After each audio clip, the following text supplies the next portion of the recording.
National channel 4 PM बंद कर दिया गया। YouTube की दुनिया में 4 PM एक बड़ा चैनल है। इसके 7 मिलियन से भी ज्यादा सब्सक्राइबर्स हैं। चैनल के संपादक संजय शर्मा के अनुसार उन्हें कारण नहीं बताया गया, लेकिन इस चैनल ने क्या ऐसी गलती की होगी कि राष्ट्रीय सुरक्षा को खतरा हो गया? प्रधानमंत्री मोदी और गृहमंत्री अमित शाह की आलोचना ही की होगी, सवाल ही किया होगा कि सुरक्षा में चूक कैसे हो गई। बधाई हो, मोदी सत्ता ने पहलगाम में 26 भारतीयों की निर्मम हत्या का बदला ले लिया है। अब आप सोच रहे होंगे कि देश में इतने बड़े बड़े गोदी मीडिया के चैनल हैं, बड़े बड़े लपड़झंडीस हैं, किसी पर यह खबर क्यों नहीं है कि बदला ले लिया। दरअसल बदला इस तरीके से लिया गया है कि गोदी मीडिया वाले इसे दिखाई नहीं सकते। पहले बदला लिया गया नेहा राठौर के ऊपर मुकदमा करके देशद्रोह वाला, अब एक अन्य महिला प्रोफेसर के ऊपर मुकदमा करने के साथ साथ 4 PM यूट्यूब चैनल को राष्ट्रीय सुरक्षा के बहाने बैन कर दिया गया। अब उस 4 PM में क्या चला, किस वीडियो को राष्ट्रीय सुरक्षा के लिए खतरा माना गया, क्या उसकी वजह थी, ये सरकार को पहले तो बताना चाहिए। मेरे ख्याल से अभी तक इसके बारे में कोई जानकारी नहीं। शहला रशीद ने तो सेना पर टॉर्चर का आरोप लगाते हुए ट्वीट कर दिया था। तब मोदी सरकार ने देशद्रोह का मामला दर्ज कर लिया। अब स्थितियां बदल गईं तो मुकदमा वापस ले लिया गया। लेकिन नेहा सिंह राठौर और माधुरी काकोटी ने सरकार से सवाल पूछ लिया तो FIR कर दी गई है। अब आप बताइए, क्या गोदी मीडिया वाले इन मुद्दों पर चर्चा करेंगे? नहीं, गोदी मीडिया वाले तो कश्मीर में जाके बाहर से आए लोगों को भड़काने में लगे हुए हैं। खुद आम जनता वीडियो बना बना के बता रही है कि किस तरीके से गोदी मीडिया वाले कह रहे हैं कि खिलाफ में बोलो, कश्मीरियों के विरोध में। यूट्यूब चैनलों को बंद करने का सपना पुराना है। अजीत अंजुम, अभिसार शर्मा या न्यूज लॉन्ड्री या वायर सब हाड़ तोड़ मेहनत करते हैं, सरकार से सवाल करते हैं। अजीत अंजुम की ग्राउंड रिपोर्ट देखिए। हमने न सिर्फ गोदी मीडिया के वर्चस्व को चुनौती दी, उसके झूठ को चुनौती दी। लखनऊ से संचालित हो रहा 4 PM यूट्यूब चैनल को भारत सरकार ने बंद करवा दिया है। राष्ट्र सुरक्षा और देश विरोधी प्रोपेगेंडा फैलाने का आरोप लगाकर इस चैनल को यूट्यूब पर बैन करा दिया गया है। लाखों सब्सक्राइबर वाले इस चैनल पर अक्सर सरकार के नीतियों, संसद के कानूनों और अदालती फैसले के खिलाफ कंटेंट बनाने के खिलाफ उसे बंद करा दिया गया है। लेकिन रवीश कुमार ने जो कहा और अजीत अंजुम ने जो कहा और 4 PM के जो मालिक हैं संजय सिंह ने जो कहा, उसमें और यूट्यूब चैनल बंद करने में कारण स्पष्ट नहीं किया गया। बिना कारण बताए ही इस चैनल को बंद करा दिया गया है। सरकार ने इल्ज़ाम लगाया है कि पहलगाम को लेकर के 4 PM पर भ्रामक जानकारी फैलाई गई, लेकिन जिस तरह से गोदी मीडिया के एंकरों ने जनता को समझाया और जो वरिष्ठ पत्रकारों, जो सच्चे न्यूज़ रिपोर्टर हैं, उन्होंने जो समझाया, वो सब हम जानते हैं कि उनमें अंतर क्या है। रवीश कुमार ने तो साफ कह दिया कि इस चैनलों से सरकार से जो सवाल किए जाते हैं उसका जवाब सरकार तो नहीं दे पाती और गोदी मीडिया सत्ता की चापलूसी करती है। तो दोस्तों, अब भारत में बोलने की भी स्वतंत्रता छीनने और सवाल करने पर रोक लगाया जा रहा है। दोस्तों, वीडियो को पूरा देखें और फिर अपनी राय लिखें। क्या ये पत्रकार झूठ बोल रहे हैं? इनकी रिपोर्ट झूठ है? पूरे वीडियो को देखिए। 4 PM के संपादक संजय शर्मा ने एक्स पर सुबह सुबह जानकारी दी कि हमारा नेशनल चैनल 4 PM सरकार ने बंद करवा दिया है। नेशनल सिक्योरिटी का बहाना बनाकर लोकतंत्र की एक मजबूत आवाज को कुचलने की कोशिश की गई है। मैं देश से उतना ही नहीं, उससे कहीं ज्यादा प्यार करता हूं जितना यह सरकार दावा करती है। अगर किसी वीडियो पर सरकार को आपत्ति थी तो एक मेल भेजकर बताया जा सकता था। मैं खुद जांचता और अगर गलती होती तो उसे हटा देता। लेकिन सच यह है कि मोदी देश नहीं है, सरकार से सवाल पूछना गुनाह नहीं है। लोकतंत्र में आवाज उठाना हमारा अधिकार है। तानाशाही से डरने वाले नहीं हैं हम 4 PM यूपी और बाकी सभी 4 PM राज्य चैनलों पर अपनी आवाज बुलंद करते रहेंगे। आपसे अनुरोध है कि उन चैनलों को तुरंत सब्सक्राइब करें और इस संघर्ष में हमारा साथ दें। चैनल बंद हो सकता है पर हमारी आवाज नहीं, चाहे यूट्यूब हो या कोई और मंच, हम लोकतंत्र की मशाल जलाते रहेंगे। तो क्या अब यही सब होगा कि जो सवाल करेगा उसका चैनल बंद कर दिया जाएगा, FIR कर दी जाएगी? 4 PM का संबंध लखनऊ से है और इसी शहर में 2 और FIR हुई हैं। लोक गायिका नेहा सिंह राठौर ने ऐसा क्या कह दिया कि उनके खिलाफ FIR हो गई? लखनऊ यूनिवर्सिटी की प्रोफेसर माधुरी काकोटी ने ऐसा कौन सा सवाल पूछ दिया कि उनके खिलाफ FIR हुई है? 4 PM के कई थंबनेल पर आपत्तियां जताई जा रही हैं, वह भी आधिकारिक तौर पर नहीं बल्कि सोशल मीडिया में अफवाह के रूप में। अगर थंबनेल के कारण बंद किया गया है तो संपादक संजय शर्मा को बताना चाहिए। बिना कारण बताए क्यों बंद किया गया? वैसे भी जब कारण आधिकारिक रूप से नहीं बताया गया है तो थंबनेल को कारण की तरह क्यों घुमाया जा रहा है? थंबनेल कारण है तो इस आधार पर सारे गोदी चैनल 1 घंटे के भीतर बंद हो जाने चाहिए। आपको याद दिलाना चाहता हूं कि रूस और यूक्रेन की जंग के दौरान गोदी चैनल सनक गए। आप जाकर देखिए किस तरह के थंबनेल लगाए जा रहे थे। कभी तीसरा विश्व युद्ध, कभी परमाणु बटन दबाने के थंबनेल लगते थे। इस तरह के कार्यक्रम बनते थे जैसे रिपोर्टर और संपादक पुतिन के कमरे में बैठा हो। यही नहीं, 2022 में जहांगीरपुरी में तनाव को लेकर अनाप शनाप खबरें चलने लगी। तब अप्रैल 2022 में सरकार को एक एडवाइजरी जारी करनी पड़ी। सरकार ने किसी गोदी चैनल को इसके लिए बंद नहीं किया। इस देश में कितने ही गोदी एंकर नफरत फैलाते हैं, झूठ बोलने के आरोप में दोषी तक पाए गए, जुर्माना लगा, वो आज तक एंकरिंग कर रहे हैं। यही नहीं, हेट स्पीच पर सुनवाई के दौरान सुप्रीम कोर्ट ने नफरती एंकरों पर कितनी सख्त टिप्पणी की। कोर्ट ने पूछा कि आपने कितनी बार ऐसे एंकरों को एंकरिंग से हटाया है जो किसी को बोलने नहीं देते, नफरती बातें बोलते रहते हैं। सोशल मीडिया में 4 PM के खिलाफ अफवाहें चलाने से नहीं होगा। अगर कोई आपत्ति है तो ऑन रिकॉर्ड लाना चाहिए। थंबनेल से आपत्ति जता सकते हैं, लेकिन थंबनेल चैनल बंद करने का कारण नहीं हो सकता। यह एक बहाना है। गोदी चैनलों पर एंकर नफरत फैला रहे हैं, उनके खिलाफ कोई कार्रवाई नहीं की जाती। हजारों उदाहरण हैं।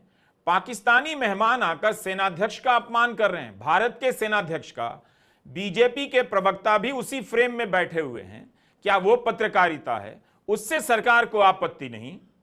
रवीश कुमार ऑफिशियल पर ही जाकर देखिए, वीडियो के कमेंट में कितनी भयानक गालियां दी जाती हैं, धमकियां दी जाती हैं। पढ़कर किसी के भी मानसिक स्वास्थ्य पर असर पड़ सकता है।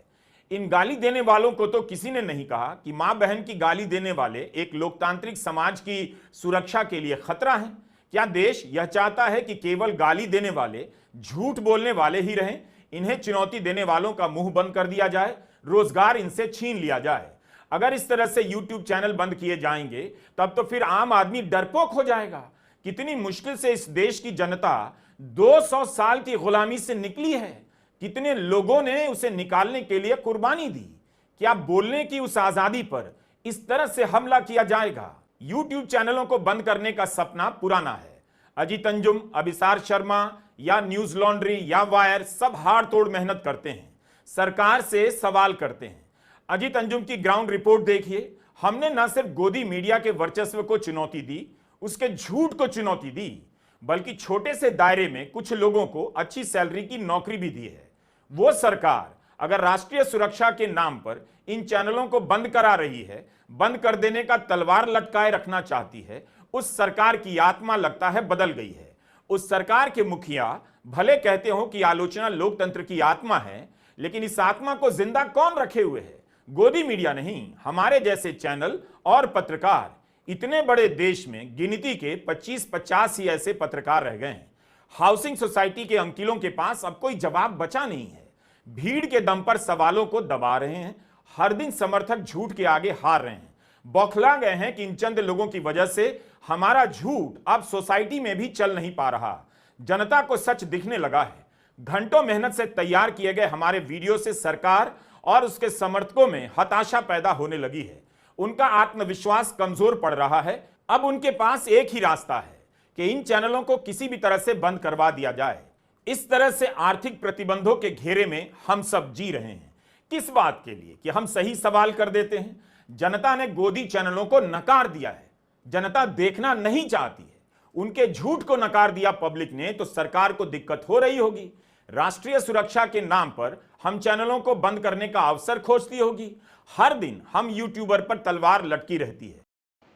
लेकिन एक यूट्यूब चैनल को बंद किया गया। उस यूट्यूब चैनल पर चलने वाले कंटेंट में क्या था नहीं था ये मुझे पता नहीं, ये भी बताया जाना चाहिए।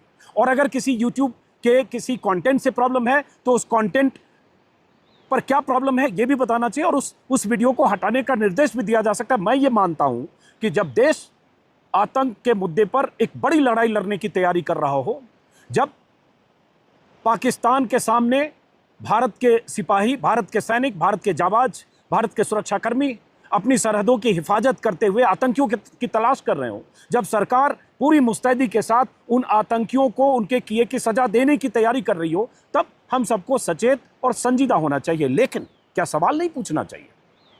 क्या अकाउंटेबिलिटी, रेस्पॉन्सिबिलिटी और जो लैप्सेज हैं, सिक्योरिटी लैप्स, उस पर सवाल नहीं पूछना चाहिए।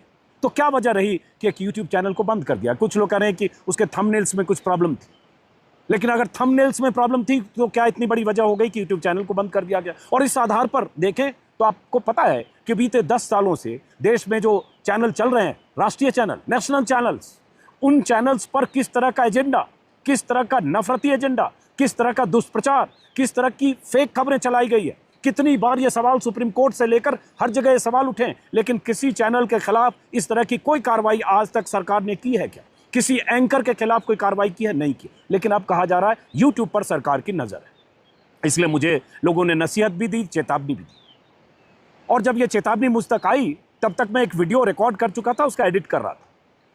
तो पहले तो 10 मिनट के लिए, 20 मिनट के लिए सोचा कि इस वीडियो में भी मैं अकाउंटेबिलिटी की बात कर रहा हूँ, रिस्पॉन्सिबिलिटी लैब्स की बात कर रहा हूँ, सिक्योरिटी लैब्स की बात कर रहा हूँ, इंटेलिजेंस लैब्स की बात कर रहा हूँ। अमित शाह गृह मंत्री हैं, जम्मू कश्मीर में सुरक्षा की जिम्मेदारी, जम्मू कश्मीर की पुलिस भी केंद्र के अधीन है, मतलब एलजी के अधीन है, सिक्योरिटी फोर्सेज तो हैं ही, तो सुरक्षा की जिम्मेदारी केंद्र सरकार की है। तो सरकार केंद्र की है तो अमित शाह गृह मंत्री हैं, सवाल उन्हीं से हो। देश के प्रधानमंत्री नरेंद्र मोदी हैं और सरकार ने 5 साल में अमन चैन को लेकर एक माहौल भी बनाया, अमन चैन हुआ भी और तमाम वादे भी किए गए, उसके दावे भी किए गए, उसकी वजह से सैलानी भी आए। लेकिन अगर ये बड़ी घटना हुई, अगर 26 पर्यटकों की, जिसमें घोड़ा वाला है, उनको अगर मौत की नींद आतंकियों ने आकर सुला दिया, जिसकी उन्होंने कई महीनों से तैयारी की होगी, कैसे आए, किधर से आए, अब तक कुछ पता नहीं चला, 8 दिन हो गए। सिक्योरिटी लैब्स की तो बात हो, तो ये सवाल तो पूछा जाना चाहिए। दोस्तों, आज जिस तरह से 4 PM का चैनल बंद किया गया है, कल को रवीश कुमार, अभिसार शर्मा, अजीत अंजुम और तमाम यूट्यूब चैनल जो लोगों को सच्चाई दिखाते हैं, उसको इसी तरह राष्ट्रीय सुरक्षा के नाम पर बंद किया जाता रहेगा। संजय सिंह ने जो अपने 4 PM उत्तर प्रदेश के चैनल पर आकर के सीधा सवाल सरकार और लोगों से पूछा है कि अगर मेरे कंटेंट गलत हैं तो मुझे ईमेल करना चाहिए था, उसे देखना, मैं देखता और फिर उसे डिलीट कर देता, लेकिन बिना ईमेल किए ही भारत सरकार ने सुरक्षा और जो है कि प्रसारण मंत्रालय के द्वारा इस चैनल को बंद करा दिया गया। अब सवाल ये बनता है कि क्या सरकार चाहती है कि उससे कोई सवाल ना किया जाए? क्यों ना किया जाए? आप लोग प्रतिनिधि हैं, आपसे सवाल करना हर जनता का कर्तव्य है और उसका जवाब देना आपका कर्तव्य है। पूरे भारत देश में अनेकों चैनल, इंटरनेशनल हो या राष्ट्रीय चैनल हो, वो गोदी मीडिया कैसे भी कंटेंट बनाएं और कैसे भी भड़काऊ थंबनेल बनाएं, उससे आज़ादी है। लेकिन जो सरकार के से तीखे सवाल करते हैं, उससे बायकॉट कर दिया जाता है। दोस्तों सब बात एक तरफ रखो और आप बताओ कि क्या 4 PM जो कभी आपने उनके न्यूज़ चैनल को सुना हो, तो आप बताइए कि क्या 4 PM आपको गलत संचार सुनाता है? क्या वो गलत जो है कि कंटेंट बना करके आपको दिखाता है और गलत सवाल क्या वो पूछता है? ज़रूर बताना। और वीडियो अच्छी लगी हो तो वीडियो को लाइक, शेयर और हमारे चैनल को सब्सक्राइब जरूर करें। मिलते हैं फिर अगले वीडियो में। नमस्कार, सलाम, सत श्री अकाल। फिर मिलेंगे। खुदा हाफिज। आपका दिन शुभ हो।